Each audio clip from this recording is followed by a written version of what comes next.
3000 is our solar power unit, and that can go up to 16 control units for 3000 or 3.2 kilometers of perimeter.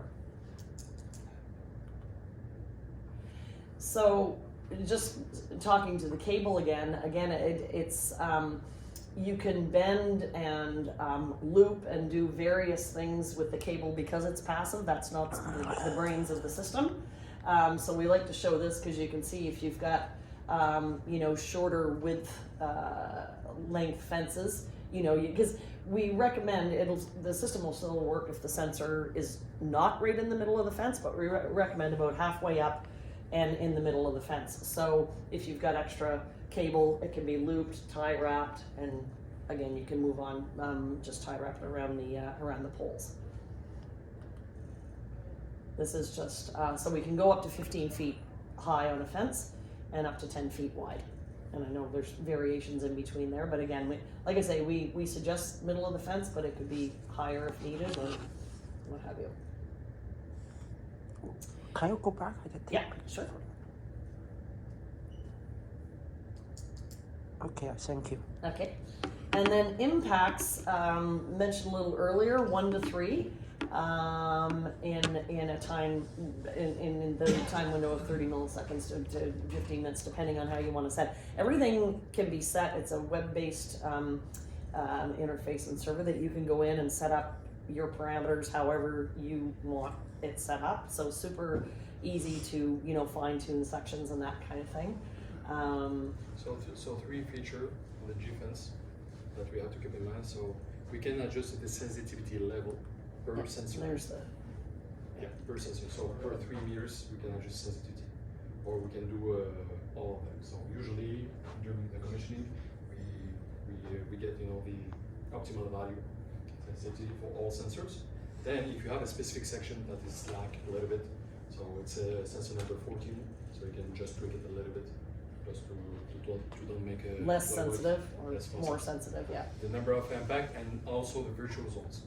Because usually we don't have to handle 240 sensor on each, but we can create virtual zones. Sensor number 1 to 12, zone number 1, and keep going. Activate play, send notifications. And we can go on pretty much any fence fabric, other than wood. Wood, not so good. This is the Ameristar fence, and so that's basically a palisade. Well, it's their impasse too. We were able to put the control unit, on the other side of the fence, and then run the cable and sensors in that railway there.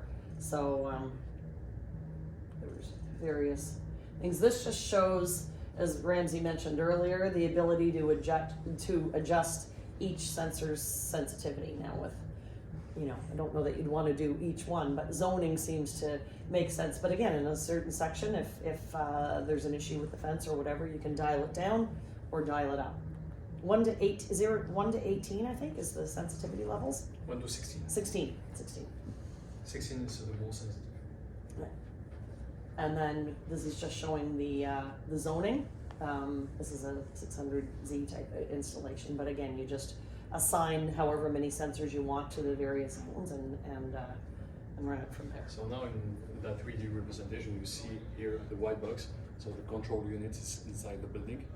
We start on that point here of DC. We use non-detector cable, inert, and link box to be able to start the first sensor on each side to make the whole.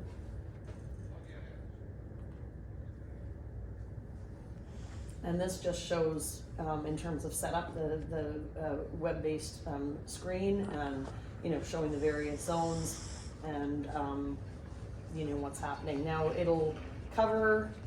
Oh, it's more than 1,000 events now, isn't it? No, The 24, up to 1,000 events. 50,000 last event, first in, first out, second. The box. You can export the event box. log. And then this is just a little bit of specifics on the solar based model. So that can go up to over 5,000 sensors. You get 128 relay zones.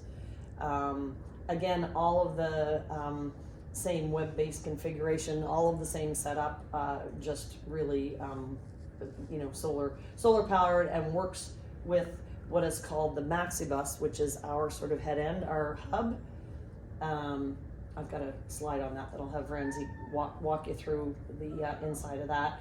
But this is the solar panel version again, and it can go 7 to 8 weeks actually without sunlight. So if something was to happen, that somebody came along and covered up the solar panel, you're still going to get that battery backup operating for you up to 8 weeks. But at week 7, you'll get an alarm that'll say something's going on. You know, you'll get that the battery is going low, so you'll be alerted to that. Manufacture the battery. It's an Ameristar battery.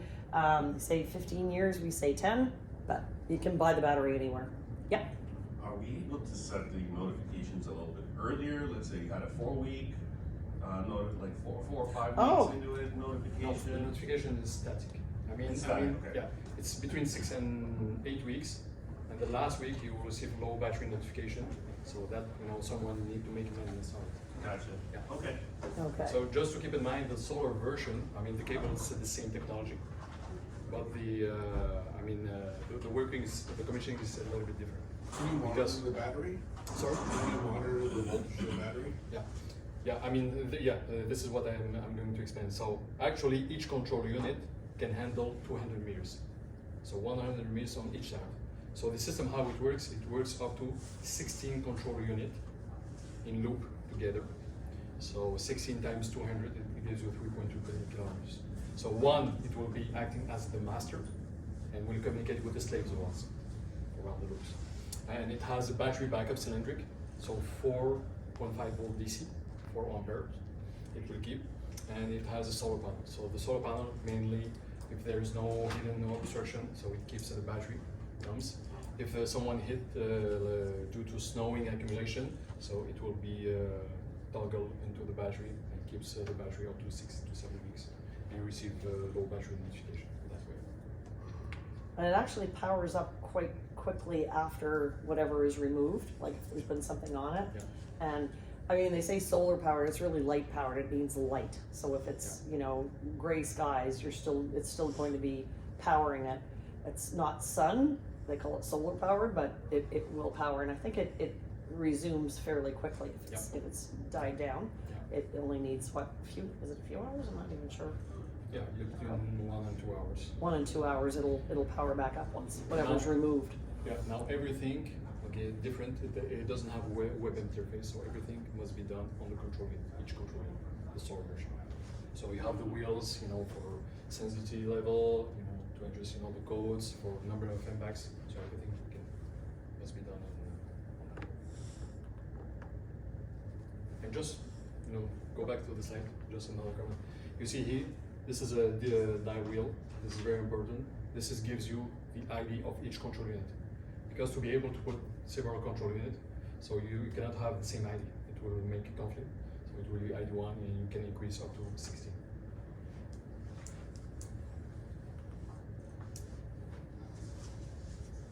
So if you want to explain just So how this usually, all... so usually we have a couple of control units. So between our link box, we will have 100 meters, so 200 meters between two control units. And then this is the master one. So the master, and you have the slave. So the master one usually must have the RS-45 communication cable. So on the control unit, we have a terminal block. So 4 pins, so 2 for the 12 volt DC to power the RS-45 communication bus, and the 2 other one, it will be the data. So it will be connecting up to 4 comms, so COM number 1. So you will have a whole 16 UG 3.2 kilometers on COM number 1. You can scan using web interface, and you will see the whole system in one. So you can even, you know, create the virtual zones, everything, dry contact relays. So dry contact relays, we have 8 output dry contact relays on board, but we can add the daughter boards, 8 outputs, up to 136 dry contact relays, but it will be more bigger house. So this is how this is an example of Maximus. So here, this is the main Maximus that you saw. This is the daughter board up to 8 dry contact relays, stackable.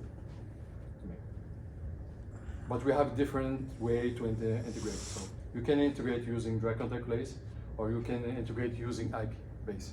We have a plugin that, you know, mostly that plugin interface with most VMS automatics. So we are compatible with Milestone, Gymtech, Avigilon, other brands, Exact Vision. So Those are 4 conductor cables there? Hmm? Those are 4 conductor cables? For Yeah. conductor? yeah, it depends for connector for what. If it's Well, if it's for a communication cable, it's 2 conductor for the com. This is the data plus and minus. For the RS-45.